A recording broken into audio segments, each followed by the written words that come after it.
New images of Nicola Bulley as the search for the mother of two continues. The pictures capture her as she's preparing to take her two children to school, hours before she went missing. It comes as volunteers join police to scour the river where she was last seen. She's a mum our age, what her family must be going through. It just feels so awful that she's just disappeared, and it just doesn't make any sense. Also tonight, unions appeal to the PM for a meaningful pay offer on the eve of what is set to be the biggest strike in NHS history. China takes aim at America's move to shoot down its suspected spy balloon as diplomatic tensions intensify. And will Harry Kane upset Manchester City's hopes of closing the gap at the top of the Premier League table?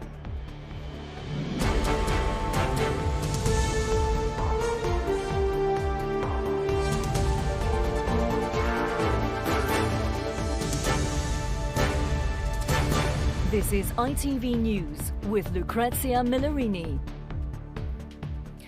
Good evening. Friends of Nicola Bulley have shared images of the missing mother just hours before she disappeared. In the pictures, the 45-year-old is seen loading the car as she prepared to take her two children to school. Today, volunteers joined police in searching close to the River Wyre, where she was walking her dog when she went missing. With the details, here's our North of England reporter, Kelly Foran. Doorbell footage from Nicola's home shows her loading the car to take her two little girls to school. That was 9 days ago. Since she vanished, this is the busiest locals have seen the search for her. Police teams today following the twists and turns of the river, as they believe that all avenues point to her having fallen in. But if there's one thing evident here today, it's hope that she's still out there. And this community are not giving up. This van has appeared over the weekend in the hope that it might jog people's memories who live locally or who are passing through, and that they can get some answers. It's like a tactical operation, like everybody, like people I know, people I don't know, everybody's come out to help. Everybody's obviously, still coming out and, in masses of people still looking. People don't seem to be giving up, do they? No, absolutely not. I mean, there's hundreds of people around today just coming up and doing whatever they can. Nicola was last seen by this bench where her dog Willow and phone were found. It was still logged into a Works Teams meeting. Police say they're as confident as they can be that she didn't leave the riverside, and that online abuse of people who've been helping their inquiry was totally unacceptable. Nicola's partner came to the local church on Friday night, whilst their daughters were with friends. Paul and the rest of the family all came to church, and it was just a lovely private time together, but actually very important for us, and quite an emotional time actually for us as a village. Nicola's friends are urging people not to speculate about what happened on social media, and instead keep hoping for her return. And this is a story that over those last 9 days has sparked huge interest across social media. The police are urging people not to speculate. They say that it's harmful for the family who, along with friends, say that they are still keeping an open mind and that they are still hopeful of some good news. All right, Kelly, in Lancashire, thank you. Ahead of the biggest strike by NHS staff in England, unions have attacked the Prime Minister for refusing to negotiate. Tomorrow, thousands of nurses and ambulance workers will stage walkouts. They're calling for the government to increase their offer on pay. The ministers, though, say they are playing their parts and want to see the disputes settled. Here's our political correspondent, Catherine Sampson. Bert Roman works in cancer care. Tomorrow he'll join tens of thousands of health workers across England who want to outline their concerns about pay and patient safety by walking out. It's emotional. We cry on the picket line. We've never striked. We don't want to strike because of that. Because we don't want to walk away from our patients. But we have to, because otherwise nothing will change. And in the longer term, this healthcare system will keep on declining. In what's expected to be the biggest strike in NHS history, this month nurses from 73 NHS trusts across England will take action, up from 44 previously. But only non-life-threatening services will be affected. Tomorrow, ambulance staff from the GMB and Unite unions will also walk out in England. The unions and the government are at loggerheads over how to end this and haven't been able to compromise on pay. We've reached out directly to Rishi Sunak as the Prime Minister to say, please, can you break this deadlock? We are really open to having negotiations to seek a solution and to avoid any further strikes whatsoever. But at the moment, the government doesn't seem willing to meet and discuss any options whatsoever. Ministers say they've made a fair pay offer and have repeatedly refused to budge. I do think that it's wrong to sort of suggest that the government hasn't somehow done its part. We have, and we really want to see these strikes settled. But Grant Shapps also accused ambulance union leaders of putting lives at risk. The NHS are telling us that the ambulance union's failure to say where and when they'll be striking means it's a postcode lottery for the army covering for them, and that's not acceptable. Unions said this claim simply wasn't true. The stalemate continues on the eve of more disruption. Well, Catherine's here now. Catherine, we just saw Grant Shapps there insisting the government is willing to talk. Both sides, though, seem pretty far apart at the moment. Any hope of a solution anytime soon? I mean, it really does still feel like stalemate. Certainly here in England, you know, the government is insisting that its £1,400 NHS pay rise offer is fair. But it is worth noting that the Royal College of Nursing and some other health unions in Wales did suspend strikes. They've settled with the Welsh Government. The Welsh Government, they came in, they offered an extra 3% on top of that sum. Now, that is something which I think will add a bit of pressure on the Prime Minister, on Rishi Sunak. You know, you do get the sense from the RCN, they are preparing, I think, to try and move ground. They're saying, though, to Rishi Sunak, look, if other governments can do this, if the Welsh Government can do this, and there's also negotiations ongoing in Scotland, it's not too late for you. But, you know, really, over the last few weeks, we just continue to hear the Treasury say their number one priority is to drive down inflation. So, look, this coming week, you know, expect to see again walkouts by nurses, walkouts by ambulance staff, walkouts too by physiotherapists. All right, Catherine, for now, thank you. Some other news, and former Prime Minister Liz Truss says she wasn't given a realistic chance to implement her policies during her short stint in the job.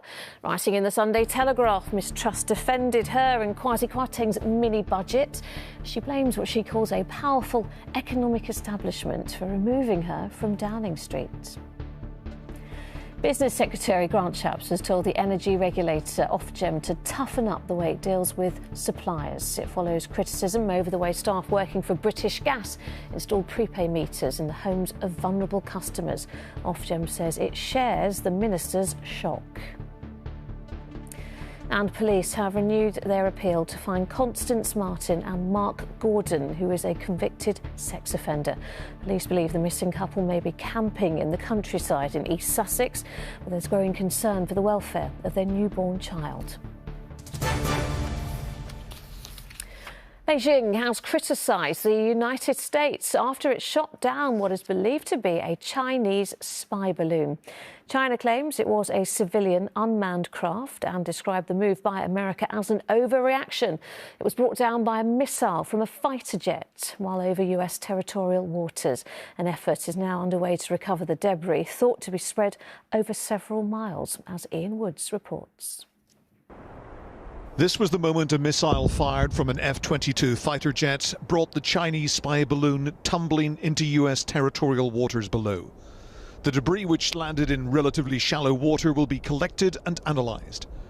The US may end up learning more about Chinese technology than their balloon collected during its long journey across America. Chinese television's English-language news programs reported Beijing's response to the incident. Beijing on Sunday criticized the United States' use of force to bring down an unmanned Chinese civilian airship as a clear overreaction. But showed pictures of the foreign ministry rather than video of either the balloon in flight or it being destroyed. And while the Chinese thought the US had overreacted to the incident, President Biden's critics in the Republican Party accused him of acting too slowly. Well, clearly the president taking it down over at the Atlantic is sort of like the quarterback, sort of like tackling the quarterback after the game is over. The satellite had completed its mission. This should never have been allowed to enter the United States, and it never should have been allowed to complete its mission. The president said that was a military recommendation. I told them to shoot it down. On Wednesday? On Wednesday. But the recommendation They said to me, let's wait till the safest place to do it. What does this mean for China, relations with China? But that perhaps more pertinent question went unanswered. Last year, during a brief meeting in Bali, he and President Xi agreed on the need for high-level diplomacy to improve relations. But the balloon's intrusion led to Secretary of State Antony Blinken postponing a trip to Beijing. It could be months before both sides are in the mood to get round the table again. Ian Woods, ITV News.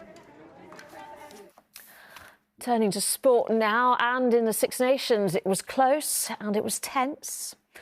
Things are looking hopeful for Italy, who are leading against France in the second half at the Stadio Olimpico in Rome, but the champions edged them out. It came down to a final late try from Matteo Gilbert, securing a 29-24 victory. Well, next, France, the defending Six Nations champions, will head to Dublin to face Ireland. Finally, in the Premier League, Manchester City are attempting to close the gap at the top of the table. After leaders Arsenal slipped up yesterday, they could finish the day just 2 points behind, but Tottenham and Harry Kane had other ideas. Chris Scudder has been watching. No wonder City boss Pep Guardiola looked anxious. His team had lost all 4 games they'd played on this ground. And if that sounds like a hoodoo, Harry Kane cast another spell on the champions. The rarest of events, a Spurs goal cheered by Arsenal fans, City's title rivals. But more than that, an historic goal for Kane, his 200th in the Premier League and a 267th for Spurs, beating the all-time club scoring record. Nothing was going right for Pep. They'd never even scored a goal here, and the ball would just not go in. Jinx at this ground, maybe, Manchester City. A win would take City to within 2 points of leaders Arsenal, but even the skills of Argentina's World Cup winner Julian Alvarez could not bring them that elusive goal. Chris Scudder, ITV News. And that is it. I'm back here at 10. Until then, enjoy your evening. Bye-bye.